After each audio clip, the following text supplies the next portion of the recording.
छत्तीसगढ़ सामान्य अध्ययन से संबंधित 10 प्रश्नों पर रोज हम डिस्कशन करते हैं, जो कि सीजीपीएससी और सीजी व्यापम के परीक्षाओं के लिए बहुत ज़्यादा इंपॉर्टेंट हो सकता है। सीधे हम लोग क्वेश्चंस पर चलते हैं। तो आज का पहला क्वेश्चन मैंने लिया है कि वर्तमान छत्तीसगढ़ अर्थात दक्षिण कोसल मानव जाति की सभ्यता का जन्म स्थल है, यह कथन किसका है। तो देखिएगा, ये जो कथन बोल रहा है कि वर्तमान छत्तीसगढ़, वर्तमान समय का हमारा जो छत्तीसगढ़ है, जिसको प्राचीन समय में दक्षिण कोसल कहा जाता था, तो ये जो क्षेत्र है मानव जाति की सभ्यता का जन्म स्थल है। तो यह किसका कथन है, ये आपको बताना है। ये वाला जो स्टेटमेंट है ये आपको छत्तीसगढ़ राज्य हिंदी ग्रंथ अकादमी की जो समग्र छत्तीसगढ़ आते हैं ना, उस बुक में आपको देखने को मिलेगा। तो ये वाला जो कथन है, ये स्टेटमेंट है पंडित लोचन प्रसाद पांडे जी का। ध्यान रखेंगे, पंडित लोचन प्रसाद पांडे जी ने बोला है कि हमारा जो छत्तीसगढ़ है ये मानव जाति की सभ्यता का जन्म स्थल है, मतलब कि यहीं पर जो है मानव की उत्पत्ति हुई है, ऐसा कहना है पंडित लोचन प्रसाद पांडे जी का। तो ध्यान रखेंगे, अच्छा क्वेश्चन हो सकता है। बढ़ते हैं अगले क्वेश्चन की तरफ।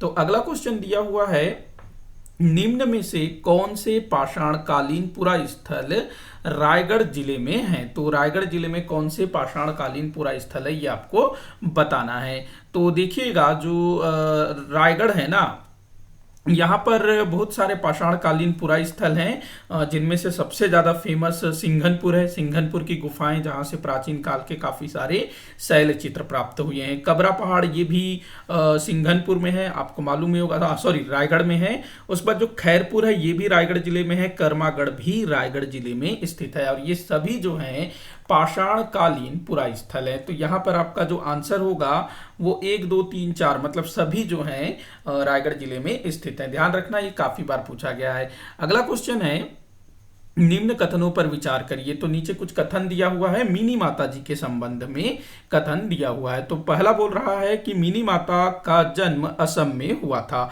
तो बिल्कुल सही है भाई, जो मिनी माता हैं उनका जन्म असम में हुआ था। असम में एक गांव, जिला है नुआगांव, नुआगांव करके जिला है, नुआगांव जिसको नगांव भी बोला जाता है। उस जिले में वर्ष 1913 में मिनी माता जी का जन्म हुआ था। तो पहला कथन बिल्कुल सही है। दूसरा दिया है, मिनी माता देश की पहली महिला सांसद थी। तो देखिएगा, मिनी माता देश की पहली महिला सांसद नहीं थी, ये जो है छत्तीसगढ़ की पहली महिला सांसद थी, जो कि सारंगढ़, जांजगीर चांपा, महासमुंद से निर्वाचित होती थी। तो ये वाला कथन जो है यहाँ गलत हो जाएगा। तीसरा दिया है, मिनी माता की मृत्यु रेल दुर्घटना में हुई थी। तो नहीं, ये भी गलत है। मिनी माता की मृत्यु जो है ये क्या कहते हैं, हवाई दुर्घटना में हुई थी, जब ये भोपाल से दिल्ली जा रही थी। और जब ये दिल्ली पहुंच चुकी थी, जो दिल्ली में है ना पालम एयरपोर्ट, पालम हवाई अड्डा, तो वहां से लगभग 3 किलोमीटर की दूरी बची रही होगी, और इनका जो प्लेन है वो क्रैश कर गया। तो हवाई दुर्घटना में इनकी मृत्यु हुई थी दिल्ली में। दिल्ली में भी कहां पर, पालम एयरपोर्ट के पास। भोपाल से ये दिल्ली जा रही थी, और समय था 11 अगस्त 1972। ध्यान रखेंगे, 11 अगस्त 1972। तो काफी इंपॉर्टेंट हो सकता है ये वाला पॉइंट। अगला दिया हुआ है, मिनी माता सरगुजा से 20 वर्षों तक सांसद रही। तो नहीं भाई, ये सरगुजा से नहीं, मैंने अभी बताया पीछे कि जांजगीर चांपा, महासमुंद और सारंगढ़ से ये सांसद थी। लगभग 20 वर्ष तक ये सांसद थी, 1952 से 1972 तक। तो यहाँ जो भी चीजें मैंने बताई, यहाँ पर जो गलत है उनको मैंने सही करके बताया, तो वो चीजें आपको ध्यान रखना। एक बार मैं फिर से बता देता हूँ, मिनी माता का जन्म असम में नुआगांव जिले में हुआ था 1913 में, और ये जो है छत्तीसगढ़ की पहली महिला सांसद थी, न कि देश की। और इनकी मृत्यु जो है हवाई दुर्घटना में हुई थी, न कि रेल दुर्घटना में। और ये जो है सारंगढ़, जांजगीर चांपा और महासमुंद से सांसद थी। तो चीजों को ध्यान रखना। तो यहाँ पर 1 सही है और 2, 3, 4 गलत है। तो देखते हैं कूट कौन से कथन सही है बोल रहा है। तो केवल 1 सही है, तो केवल कथन 1 सही है। तो आपका उत्तर जो है वो होगा अ। अगला क्वेश्चन देखते हैं, किस वाकाटक शासक के दरबार में महाकवि कालिदास जी रहा करते थे? तो देखो महाकवि कालिदास जी जो है ना वाकाटक शासक के दरबारी कवि तो नहीं थे, लेकिन जो वाकाटक शासक थे उनका गुप्तों के साथ काफी अच्छे संबंध थे। यहां तक कि गुप्तों के साथ वाकाटकों के वैवाहिक संबंध थे। चंद्रगुप्त द्वितीय विक्रमादित्य ने अपनी पुत्री प्रभावती देवी का विवाह वाकाटक नरेश से करवाया था, तो काफी अच्छे रिलेशन थे। तो जो महाकवि कालिदास जी हैं वो वाकाटक नरेश के यहाँ आते हैं, एक तरह से मतलब काफी फेमस आदमी थे ना उस जमाने में कालिदास, क्योंकि काफी सारे इन्होंने रचनाएं लिखी थी, नाटक लिखे थे, तो अपने समय में ही काफी फेमस हो चुके थे। तो ये जो है वाकाटक नरेश के दरबार में आते हैं, तो आपको उन नरेश का नाम बताना है। तो प्रवर सेन और महाकवि कालिदास जी ना यहाँ पर आए, और जो सरगुजा में रामगढ़ की पहाड़ियां है ना, रामगढ़ सरगुजा में, तो वहां पर इन्होंने जो है कुछ समय व्यतीत किया। और ऐसा कहा जाता है कि महाकवि कालिदास जी ने अपने एक रचना जिसका नाम है मेघदूत, जो कि एक खंड काव्य है ना, तो मेघदूत की रचना इन्होंने सरगुजा के रामगढ़ के पहाड़ियों में किया था। अब देखो जो सरगुजा की जो रामगढ़ की पहाड़ियां है ना, वहां पर प्राचीन कालीन नाट्यशाला भी था, जो कि सीता बेंगरा की गुफा में तो प्राचीन नाट्यशाला भी था। तो हो सकता है कि उस जमाने में भी वहां पर मंचन होता रहा होगा, क्योंकि जो प्राचीन नाट्यशाला है वो लगभग मौर्य कालीन थी। तो ये जो क्षेत्र है कला के लिए काफी फेमस रहा होगा प्राचीन समय में। तब तो भाई नाट्यशाला बना, और खुद महाकवि कालिदास जी जिन्होंने काफी सारे नाटक वगैरह लिखे थे ना, जैसे अभिज्ञान शाकुंतलम, विक्रमोर्वशीयम, उसके बाद एक क्या था, मालविकाग्निमित्रम, ये सब इनके नाटक थे, और नाटक का मंचन होता था उसी समय बाकायदा।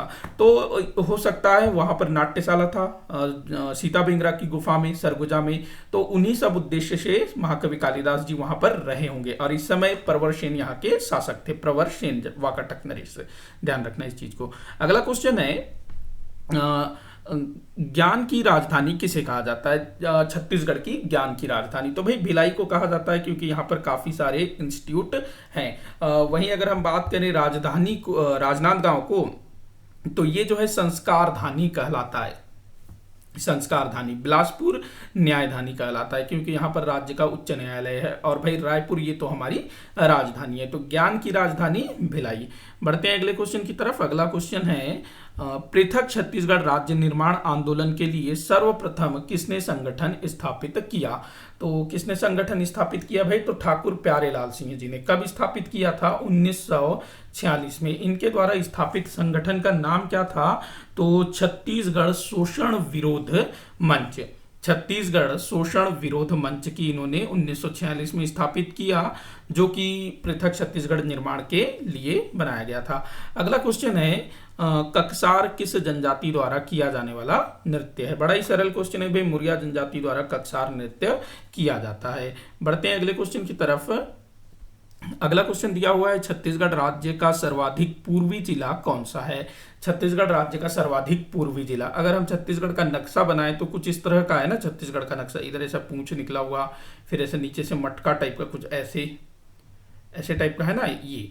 तो अपने छत्तीसगढ़ का सर्वाधिक पूर्वी जिला कौन सा है? तो आप लोग अगर थोड़ा सा देखोगे तो ये भी बाहर निकला हुआ दिखेगा, यहाँ पर भी थोड़ा सा बाहर निकला हुआ दिखेगा, लेकिन ये जो हिस्सा है ना ये बहुत ज्यादा बाहर निकला हुआ है, जो कि बीजापुर जिले का हिस्सा है। तो जो बीजापुर है वही हमारे छत्तीसगढ़ राज्य का सबसे पूर्वी हिस्सा है, ध्यान रखेंगे। तो सबसे पूर्वी जिला, माफी चाहूंगा सॉरी, यहाँ पर मैंने मिस्टेक कर दिया क्वेश्चन बनाने में, सॉरी।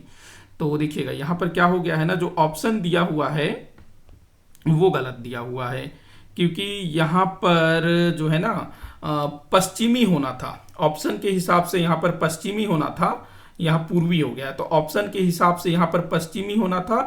अगर हम पश्चिमी की बात करें तो सर्वाधिक पश्चिमी जिला बीजापुर होगा, सर्वाधिक पश्चिम में बीजापुर होगा। वहीं अगर हम सर्वाधिक पूर्व की बात करें तो जसपुर आपका उत्तर होगा, जसपुर।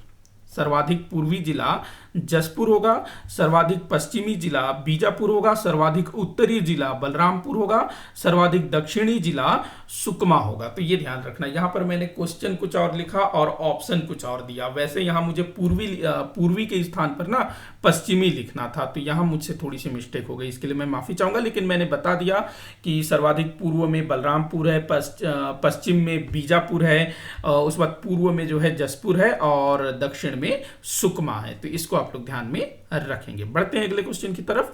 अगला क्वेश्चन दिया हुआ है, राजा जोलांग साय की गाथा का संबंध किससे है? राजा जोलांग साय, तो भाई ये घोटुल पाटा से संबंधित है। घोटुल पाटा जो कि मुर्या जनजाति से संबंधित गीत है, और यह जो है मृतक गीत है, मृतक संस्कार गीत है। जब किसी की मृत्यु होती है तो उस टाइम पर गाया जाने वाला ये गीत है, तो मृतक संस्कार गीत है घोटुल पाटा। इसको जो है समाज का जो सबसे बुजुर्ग व्यक्ति होता है उसके द्वारा इसको गाया जाता है, जो कि राजा जोलांग साय की गाथा है। तो ध्यान रखेंगे इसको। अगला क्वेश्चन है, छत्तीसगढ़ के 36 गढ़ों का विभाजन किस नदी को माना जाता है? विभाजन नहीं, विभाजक। तो छत्तीसगढ़ के 36 गढ़ों का विभाजक किस नदी को माना जाता है? तो हमारे छत्तीसगढ़ में टोटल 36 गढ़ हैं, तो उसके विभाजक मतलब किन नदियों के इस पार 18 उस पार 18, ये कौन सी नदी है? तो भाई शिवनाथ नदी। शिवनाथ नदी जो कि लगभग राजनांदगांव से निकलती है, कुछ इस तरह से बहते हुए दुर्ग भिलाई होते हुए ये जो है जांजगीर चांपा जाती है और फिर महानदी से मिल जाती है। तो और इधर से फिर महानदी कुछ ऐसे जाती है ना, ऐसे। तो अब जो है ये जो शिवनाथ नदी है, तो इसके उत्तर में 18 गढ़, इस तरफ 18 गढ़ और इस तरफ जो है 18 गढ़। तो ध्यान रखेंगे, शिवनाथ नदी के उत्तर में 18 गढ़ और शिवनाथ के दक्षिण में 18 गढ़। तो शिवनाथ को जो है 36 गढ़ों का विभाजक माना गया है। इसी के साथ भाई आज का ये वीडियो यहीं पर समाप्त होता है। आप लोग मुझे कमेंट करके बताइएगा कि आपसे कितने क्वेश्चन सॉल्व हुए। किसी भी क्वेश्चन में कोई भी डाउट हो तो जरूर बताइएगा। वीडियो को आखिर तक देखने के लिए बहुत बहुत धन्यवाद।